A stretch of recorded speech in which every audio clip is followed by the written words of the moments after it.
Bienvenido a Factor Sorpresa, mi nombre es Laura Hernández. El día de hoy te estaré presentando el resumen semanal del 10 al 14 de enero, así que quédate con nosotros. ¡Comenzamos! Hoy es lunes, inicio de semana, y espero que esta semana que comienza esté llena de buenos logros en tu vida. La noticia con la que quiero comenzar me pareció bastante buena. Resulta que el presentador Bret Baier de Fox News entrevistó a la directora de los CDC, Rochelle Walensky, y la puso en jaque con algunas preguntas bastante bien ejecutadas. La entrevista se llevó a cabo el día de ayer y obviamente se trataron temas relacionados con el COVID-19. Baier le lanzó la pregunta del millón a la directora de los CDC. Le preguntó del número de muertes registradas por el COVID-19. ¿Cuántas de estas habían sido debido al COVID y cuántas a otras afecciones, pero que habían dado positivo al COVID? Porque claro, una cosa es morir por el bicho y otras con el bicho, ¿me explico? Y como era de esperarse, Walensky no tenía el desglose. Según Walensky, con la variante Omicron la han estado siguiendo con mucho detenimiento, pero que el registro de defunciones demora semanas en recuperarse y como Omicron tiene poco entre nosotros, pues tardarán algunas semanas en reunir esos datos. Y es que como muchos de nosotros sabemos, hasta la fecha de hoy hay registros de más de 836,000 muertes por el COVID-19. Pero el gobierno estadounidense no ha desglosado las muertes debido al COVID y las muertes por otras afecciones, pero que dieron positivo al COVID. Y es que los mismos CDC explican que más del 95% de las muertes por el COVID-19 ocurrieron en estadounidenses con comorbilidades u otras afecciones. Es necesario que los gobiernos rindan cuentas de estos números, ya que por todos lados podemos escuchar cómo muchas de las personas que han sido registradas como muerte por COVID realmente murieron por otras afecciones y no por el virus en sí. Teniendo estos datos, definitivamente podría cambiar el rumbo de esta pandemia en temas de vacunación obligatoria y mandatos de encierro o de mascarillas. Seguiremos de cerca este tema. Veremos si realmente en unas semanas los CDCs tienen el desglose de esas muertes. Otra cosa que me gustaría recalcar es que Walensky, al responder sobre la pregunta del desglose de muertes, ella nunca contestó qué pasó con las otras variantes, solo aseguró que con Omicron lo están siguiendo con mucho detenimiento. ¿Qué nos dice esto? Comenzaremos hablando el día de hoy sobre la carta enviada al jefe del Departamento de Salud y Servicios Humanos, Javier Becerra, en donde se revela información sobre correos electrónicos que confirman que ciertos científicos que participaron en las tempranas discusiones sobre los orígenes del COVID-19 con funcionarios gubernamentales creían que la hipótesis de los orígenes de la fuga del COVID de un laboratorio no solo eran posibles, sino incluso probables. Los representantes Jim Jordan y James Comer fueron los que revelaron el texto, dando a conocer los diferentes correos electrónicos redactados en febrero del 2020, en los que destacados científicos de salud pública discutieron los orígenes del COVID-19 con Fauci, director del Instituto Nacional de Alergias y Enfermedades Infecciosas, y con Collins, el exdirector del Instituto Nacional de Salud. Algunos de los correos electrónicos revelan detalles sobre lo que discutieron el 1 de febrero del 2020 en una conferencia telefónica secreta, donde al menos 11 científicos se reunieron para examinar los posibles orígenes del SARS-CoV-2, mejor conocido como coronavirus. Antes de esta dichosa llamada del 1 de febrero, algunos de los principales virólogos del mundo habían expresado su preocupación diciendo que las características del virus SARS-CoV-2 potencialmente parecían manipuladas. Pero, curiosamente, después de esta llamada, muchos de esos mismos científicos revirtieron sus opiniones y denunciaron públicamente cualquier teoría que no afirmara que los orígenes del virus provenían de la naturaleza.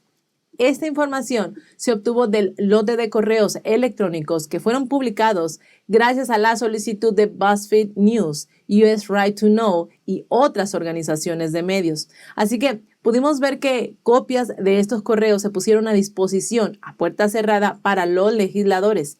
Sin embargo, los republicanos dijeron que el personal del comité copió a mano los extractos de esos correos electrónicos para divulgarlos al público. Según las transcripciones publicadas por el personal del Partido Republicano, destacados científicos le dijeron a Fauci y a Collins que la hipótesis de la fuga del laboratorio del COVID-19 era científicamente plausible. Y bueno, en la carta se detalla un correo donde el doctor Jeremy Farrar, director de la organización benéfica Wellcome Trust, en ese correo se describe una serie de declaraciones de distintos científicos que se dieron en la dichosa llamada, donde cuestionaban el origen natural del COVID-19, ya que básicamente era imposible que este virus se pudiera dar de forma natural y que definitivamente sería mucho más fácil lograrlo en un laboratorio.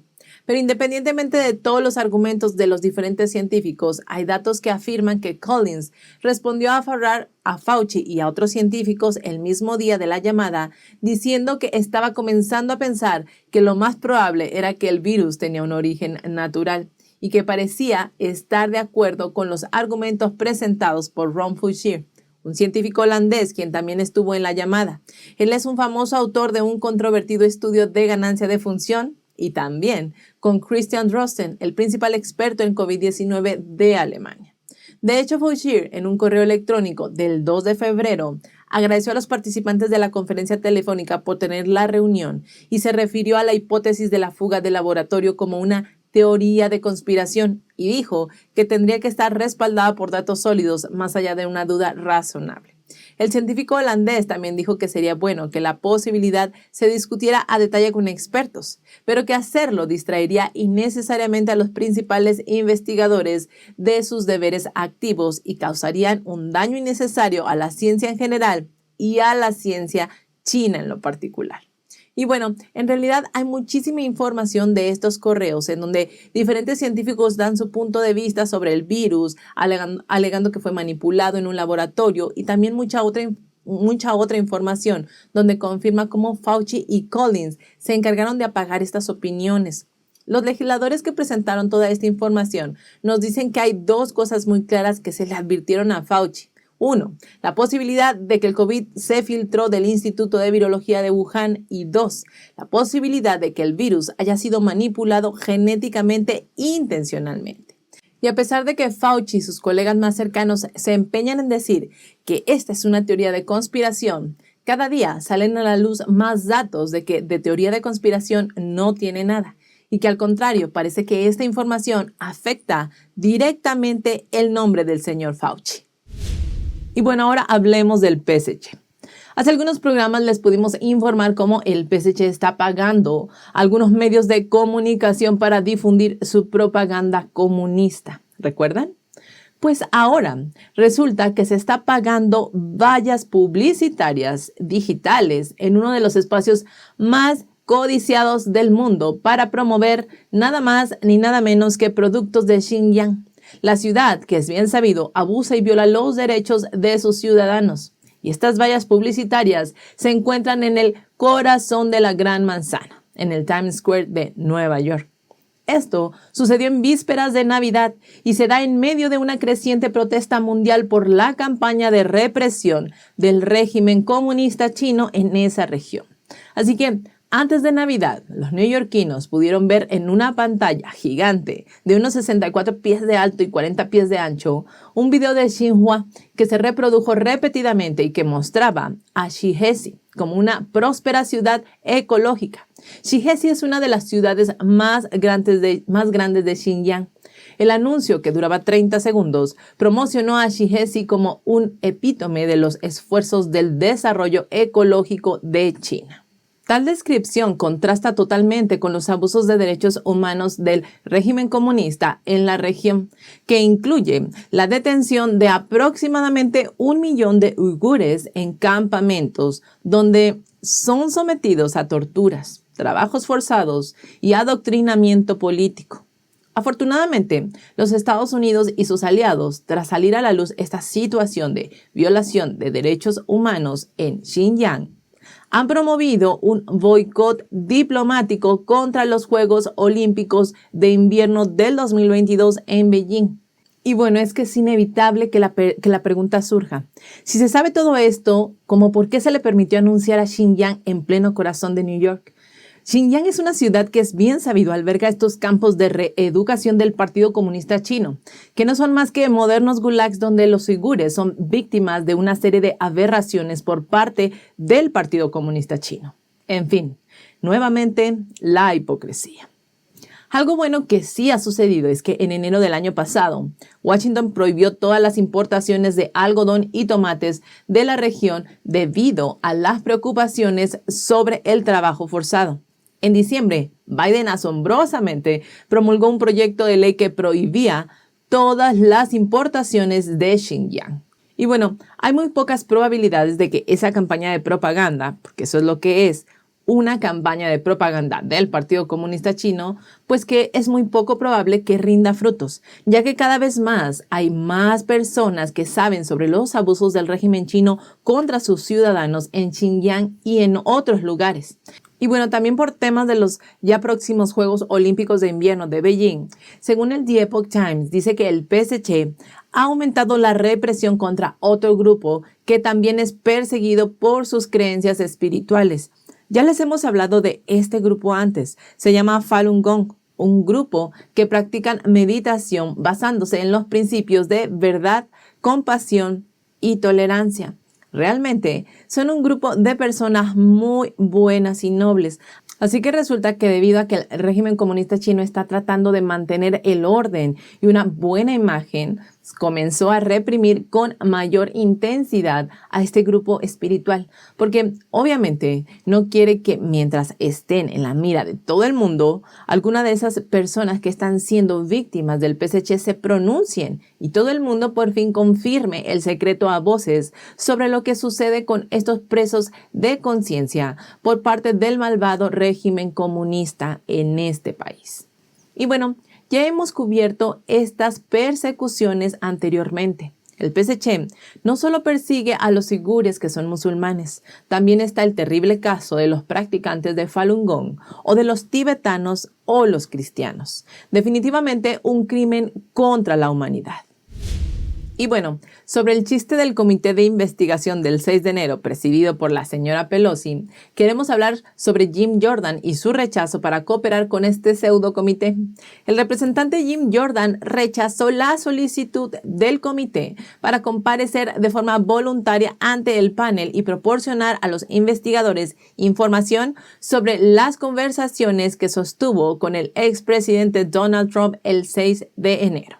En la carta enviada al presidente del comité, Benny Thompson, un representante de Mississippi, Jordan afirma que dicha petición es una demanda inapropiada y sin precedente.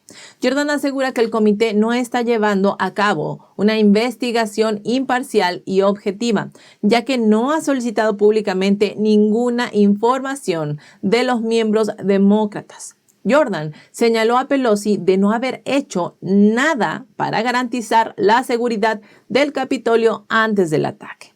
Como recordarán, Jordan fue seleccionado originalmente por el líder de la minoría de la Cámara de Representantes, Kevin McCarthy, para formar parte del panel. Pero en una jugada sin precedentes, Pelosi vetó las elecciones de McCarthy que habían sido Jordan y el representante de Indiana, Jim Banks. Al final, fueron los demócratas del comité los que eligieron a los republicanos que quisieron para apoyar al comité. Jordan también criticó al comité por afirmar erróneamente que el excomisionado de policía de Nueva York, Bernard Kerik, estaba en Washington, D.C. el 5 de enero, cuando en realidad estaba en Nueva York. También por tergiversar y alterar un mensaje de texto que Jordan había enviado al ex jefe del gabinete de la Casa Blanca, a Mark Meadows, y por malinterpretar erróneamente otro mensaje de texto a Meadows como si fuera de un legislador cuando era del exsecretario de Energía Rick Perry. Jordan dijo lo siguiente y lo cito: "El comité selecto ha aprovechado esta falta de transparencia para filtrar información selectivamente, alterar y tergiversar documentos privados en su poder y difundir información errónea para pintar una narrativa falsa y engañosa". Bueno, hasta el momento, el comité del 6 de enero ha buscado la cooperación voluntaria de otro miembro del Congreso en funciones, el representante Scott Perry, un republicano de Pensilvania, que es el nuevo presidente del Comité de Libertad de la Cámara de Representantes. Pero Perry también rechazó la solicitud del comité. Y es que ante este chiste, cualquier persona con 2 rayitas de inteligencia no caería en su juego. Sería como entrar a la boca del lobo voluntariamente. Un rasgo común entre los líderes de izquierda es la tendencia a exagerar o distorsionar los hechos para lograr sus fines políticos. El señor Biden y el primer ministro Justin Trudeau se encuentran en esta categoría.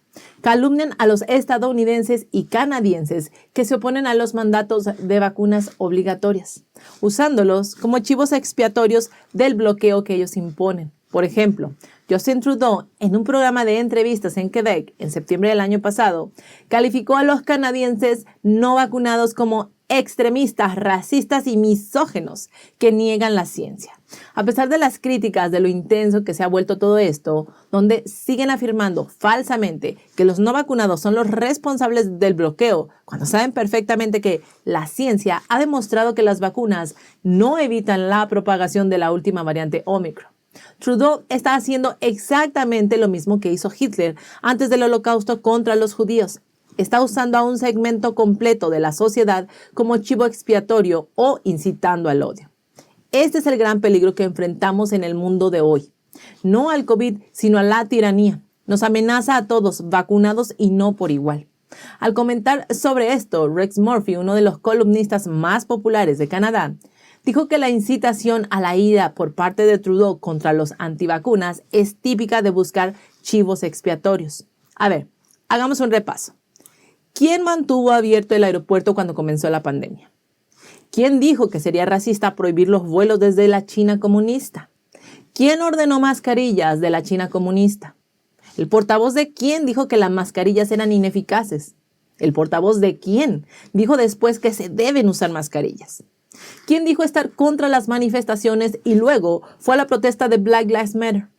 ¿Quién convocó a las elecciones anticipadas durante la pandemia, en lo que por cierto también se estaba postulando? ¿Quién está lanzando ahora la palabra misógino después de liderar un gobierno que trató de barrer bajo la mesa las denuncias de conducta sexual inapropiada en las Fuerzas Armadas? Trudeau ha socavado la libertad. Está presionando para que los canadienses no puedan ir a donde quieren ir, visitar a sus familias en momentos de dolor, viajar o entrar a lugares públicos sin papeles. La pregunta es si podemos tolerar a este hombre que está destruyendo la Carta de Derechos y las libertades de todos los canadienses con sus perversos decretos.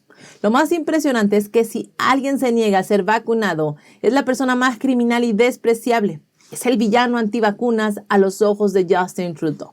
Pero esperen, el presidente François Macron fue aún más lejos. Llegó a decir públicamente que a los que no están vacunados realmente los odia y los seguirá odiando hasta el final.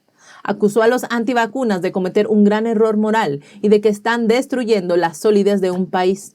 Y en las Filipinas, los ciudadanos que se niegan a recibir inyecciones del COVID-19 se ven obligados a quedarse en casa bajo la amenaza de multas y encarcelamiento. En muchos países se les niega el acceso al transporte público y algunos incluso intentan prohibirles la entrada a las tiendas de comestibles para adquirir las necesidades diarias.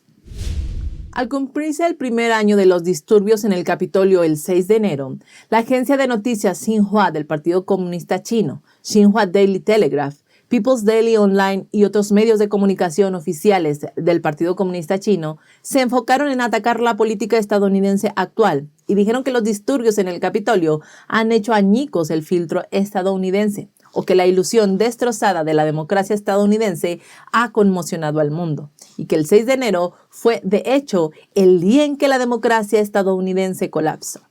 El editorial del Xinhua Daily Telegraph dice que los frecuentes reveses en la investigación del Partido Demócrata de Estados Unidos sobre los disturbios resaltan la aguda confrontación entre los partidos demócrata y republicano, la gravedad de los problemas sociales y las fallas institucionales del país y un profundo abismo de confrontación y desgarramiento.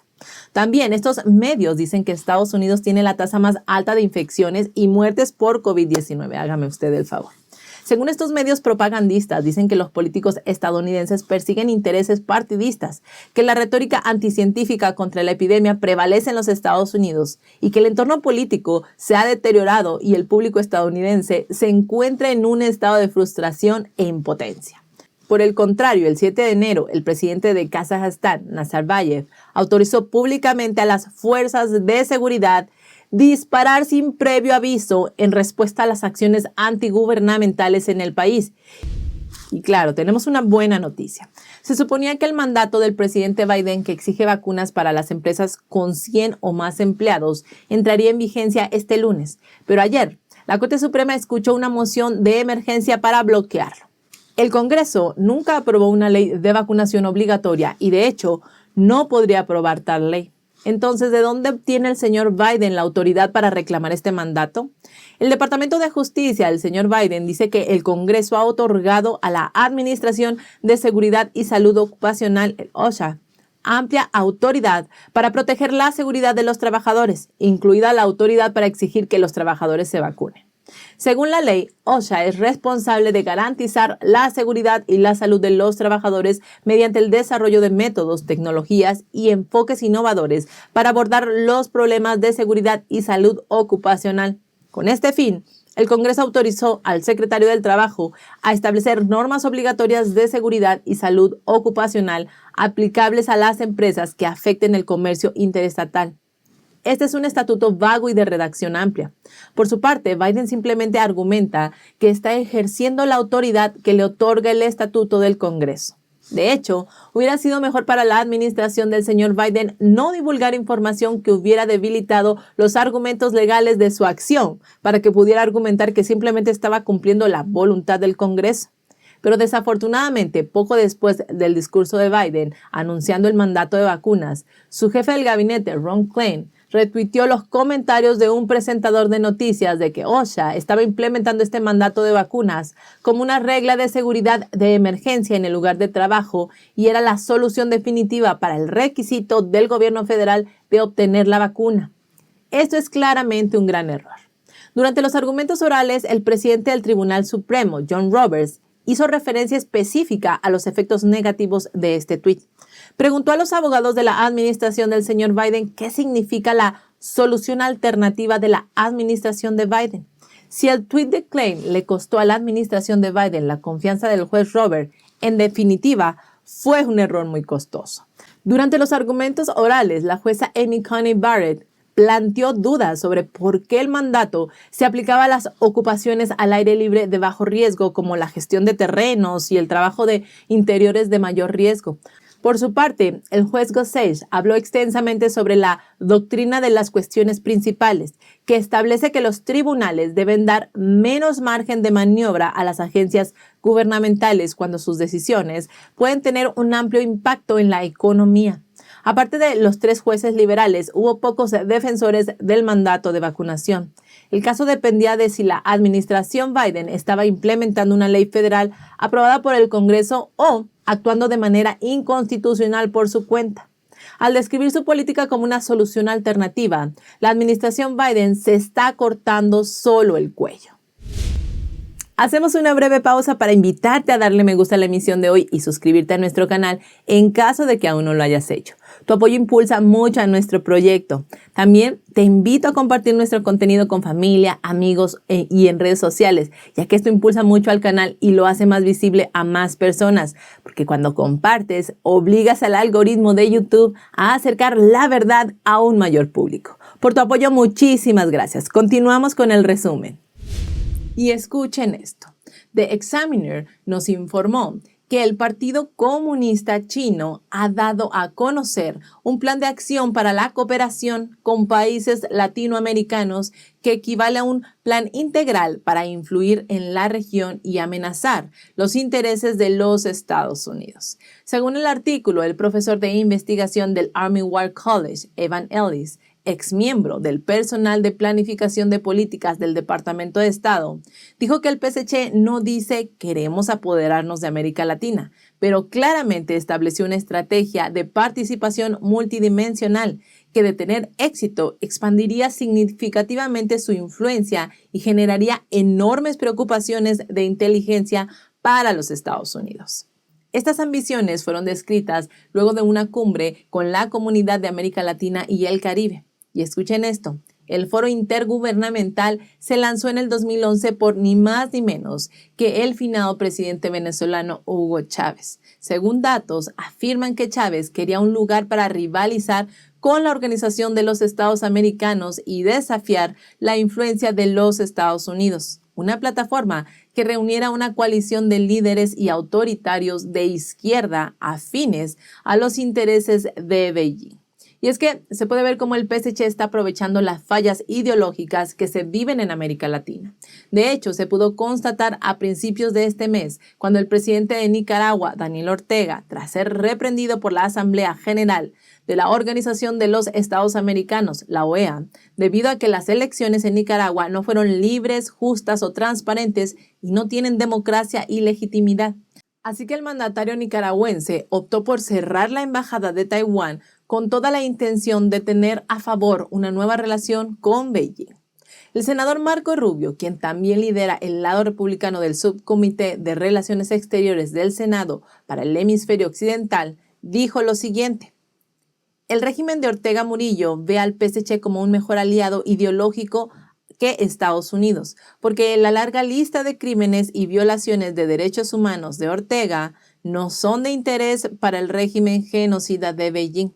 También agregó que Ortega también quiere que continúe el financiamiento chino para la construcción de un canal del Atlántico al Pacífico a través de Nicaragua, canal que los buques de guerra del Ejército Popular de Liberación Chino pueden usar para acceder al Caribe.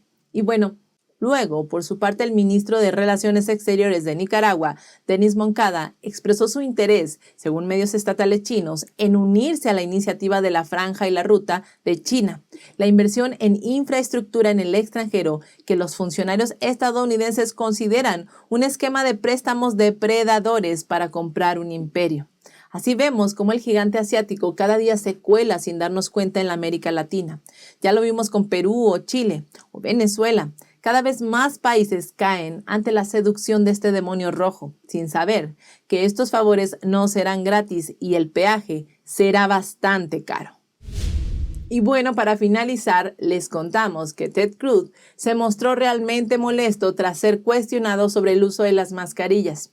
Durante una conferencia de prensa en la que Cruz hablaba contra los demócratas que intentan justamente eliminar el tema del obstruccionismo, un reportero le preguntó a Cruz si él y sus compañeros no usaban mascarillas. Cruz rechazó la pregunta y contestó con otra pregunta. Él le dijo al reportero que ¿por qué las preguntas solo iban dirigidas hacia un lado? Cruz dijo lo siguiente y lo cito. Y por cierto, sobre la cuestión de la hipocresía, usted acaba de preguntar, ustedes en el podio están hablando sin mascarillas. Solo una vez me gustaría ver a un reportero decirle a Joe Biden, cuando esté parado en el maldito podio de la Casa Blanca sin cubrebocas, señor presidente, ¿por qué no usa cubrebocas? Solo una vez me gustaría verles decir a Jen Psaki cuando se para en el podio sin mascarilla, señora Psaki, ¿por qué no tiene una mascarilla? Las preguntas son solo dirigidas a un lado y tengo que decir que el pueblo estadounidense ve la hipocresía.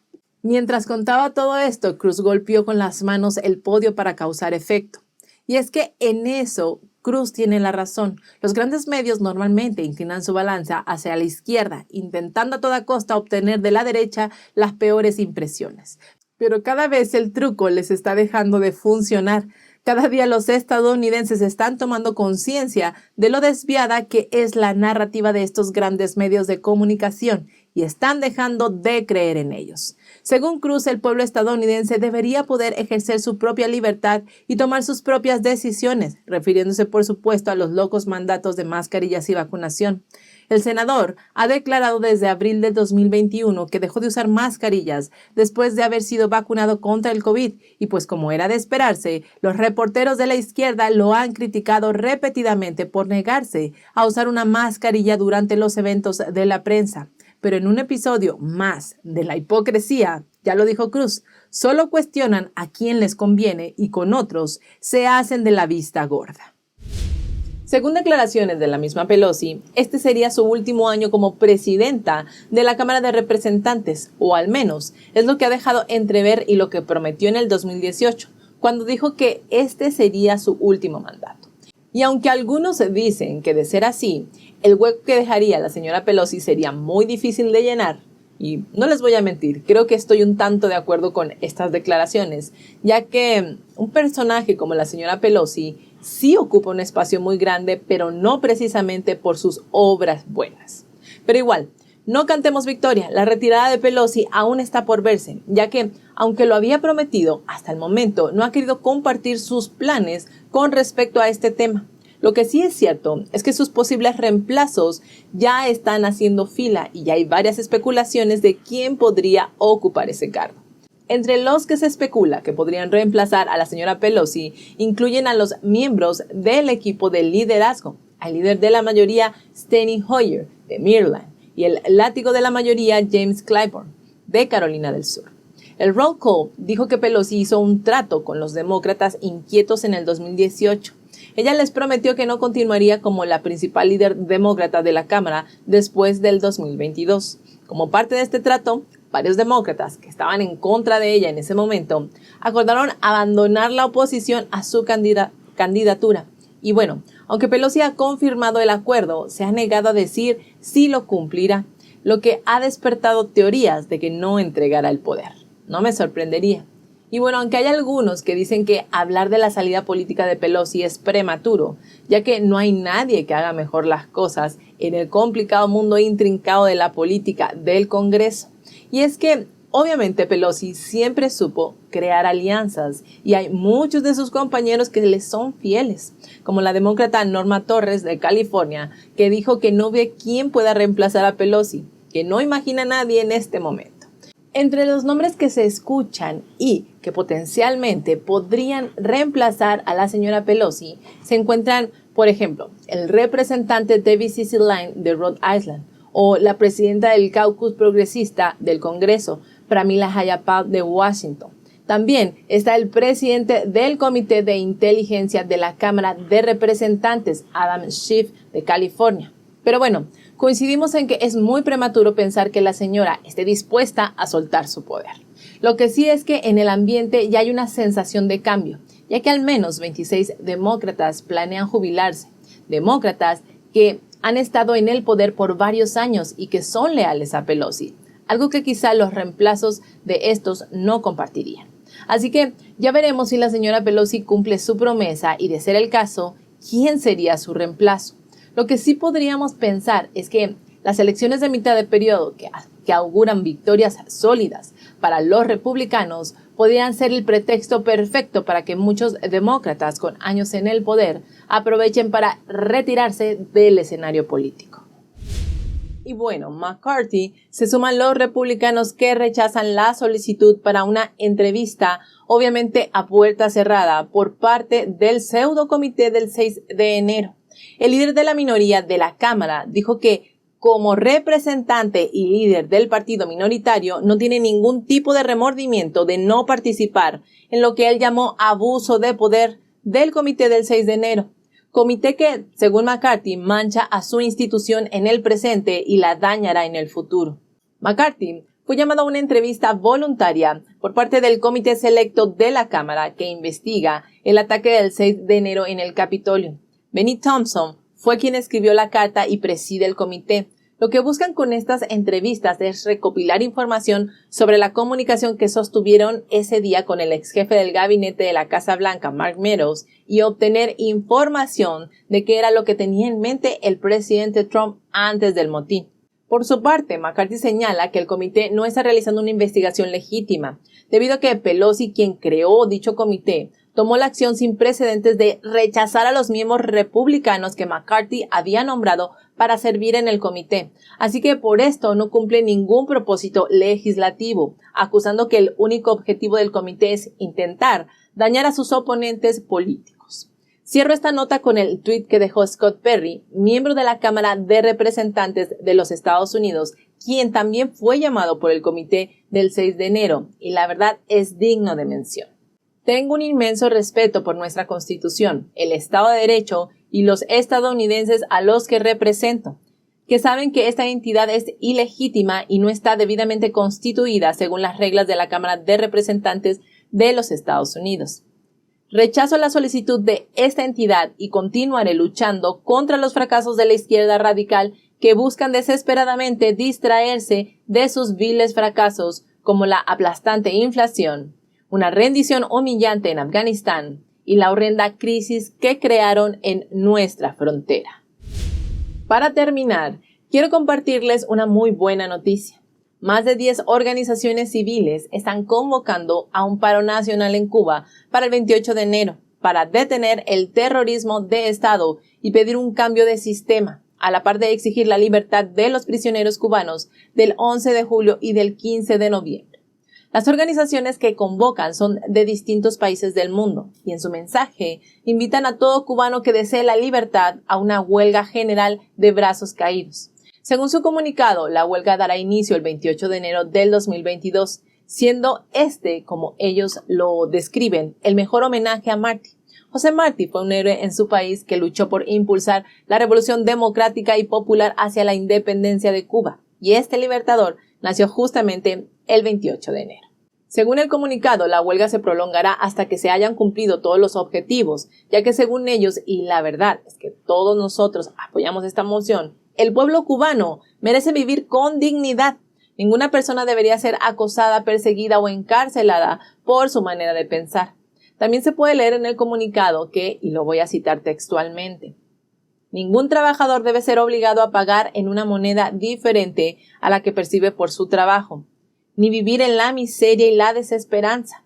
Ninguna ideología debe ser impuesta por encima de los derechos y de la libertad que nos legaron nuestros héroes. Y bueno, esta convocatoria llega después de 6 meses de que ocurrieron las protestas históricas en Cuba, las protestas del 11 de julio. Recordemos que a partir de esto, el régimen comunista cubano inició varios juicios en contra de los manifestantes que marcharon de manera pacífica en distintas provincias de la isla. Bueno, se sabe que hasta el momento, el régimen comunista cubano continúa acosando a periodistas independientes y las agencias de periodismo acreditados están corriendo el riesgo de ser echados de la isla. Deseamos todo el éxito a esta convocatoria de paro. Estamos con ustedes, pueblo cubano. Libertad para Cuba. En esta nota hay 2 noticias, una buena y una mala. Comencemos con la buena, y es que la Corte Suprema de Estados Unidos bloqueó el mandato de vacunas de COVID del señor Biden. La había lanzado contra las empresas privadas con más de 100 empleados. La disposición también requería que los empleados de estas empresas se hicieran pruebas frecuentemente, más el uso de mascarillas en el trabajo. La mayoría de los jueces conservadores de la Corte dijeron que la administración Biden se había extralimitado en su autoridad al tratar de imponer la regla de vacunas o pruebas de la OSHA, la Administración de Seguridad y Salud Ocupacional en las empresas estadounidenses. Algunos de los jueces conservadores dijeron que la OSHA nunca había impuesto un mandato así, y mucho menos el Congreso. Resaltaron que, aunque el Congreso ha promulgado una legislación que aborda la pandemia del COVID-19, se ha negado a promulgar cualquier medida similar a lo que la OSHA estaba promulgando ese día en la Corte. Ante este resultado, el expresidente Donald Trump celebró el dictamen de la Corte diciendo que los mandatos de vacunación pueden afectar la economía y que se sentía muy orgulloso de la Corte Suprema por no haber dado un paso atrás. Por su parte, Biden dijo sentirse decepcionado de que la Corte Suprema haya bloqueado los requisitos que él llamó de sentido común para salvar las vidas de los empleados de grandes empresas, ya que, según él, esa disposición se basaba directamente en la ciencia y en la ley. Sin embargo, en su declaración no perdió la oportunidad para pedirle a las empresas privadas que establezcan sus propios requisitos de vacunación. Así que un revés más para esta locura que el desgobierno del señor Biden insiste en implementar. Sin embargo, como les dije al inicio, en esta nota tenemos una buena y una mala. Y la mala es que la Corte permitió que la administración proceda con el mandato de vacunación para la mayoría de los trabajadores de la salud, según ellos en raíz de los casos en aumento por la variante Omicron. El mandato, aprobado de 5-4, permitirá que dicha regla se lleve a cabo en todo el país y cubrirá prácticamente a todos los trabajadores de la salud, aplicándose también a los proveedores que reciben fondos federales de Medicare o Medicaid. La medida afectará a 104 millones de trabajadores en 76,000 centros de atención médica, así como a proveedores de atención médica domiciliaria. Cabe destacar que la regla tiene exenciones médicas y religiosas. Sin embargo, como hemos visto en otros casos, estas exenciones difícilmente son aprobadas. Recordemos que, según los Centros para el Control y la Prevención de Enfermedades Federales, dice que el 62,7% de la población estadounidense está completamente vacunada y más de un tercio de ellos ha recibido las vacunas de refuerzo. Y bueno, ya les comentamos que Kevin McCarthy se negó a cooperar con la comisión que investiga la irrupción al Capitolio el 6 de enero, al igual que otros dos de sus colegas que también fueron llamados y que también se negaron a cooperar. Pues bueno, durante una sesión informativa en el Capitolio, la señora Pelosi dijo que McCarthy tiene la obligación de hacerlo, ya que se está buscando la verdad. Pelosi también le dijo a la prensa que sabía de los planes del comité, pero que no estaba en una posición para decir qué es lo que harían y que no tiene intenciones en interferir con el trabajo del comité. ¿Será? Recordemos que el grupo formalmente titulado Comité Selecto para investigar el ataque del 6 de enero al Capitolio de los Estados Unidos solo tiene a 2 republicanos y estos fueron elegidos por Pelosi, lo que desató que el principal republicano McCarthy retirara todas sus elecciones y denunciara el proceso. Así que McCarthy, junto con otros republicanos que también han sido señalados por el grupo, se niegan a cooperar, lo que nos lleva a preguntarnos si el comité recurrirá a las citaciones contra sus colegas. El líder de la minoría le dijo a los periodistas el jueves que ese mismo día reveló al público estadounidense los detalles de su llamada telefónica del 6 de enero del 2021 con el expresidente Donald Trump y que no tenía nada que proporcionar al comité que pudiera ayudar a los miembros a elaborar la legislación.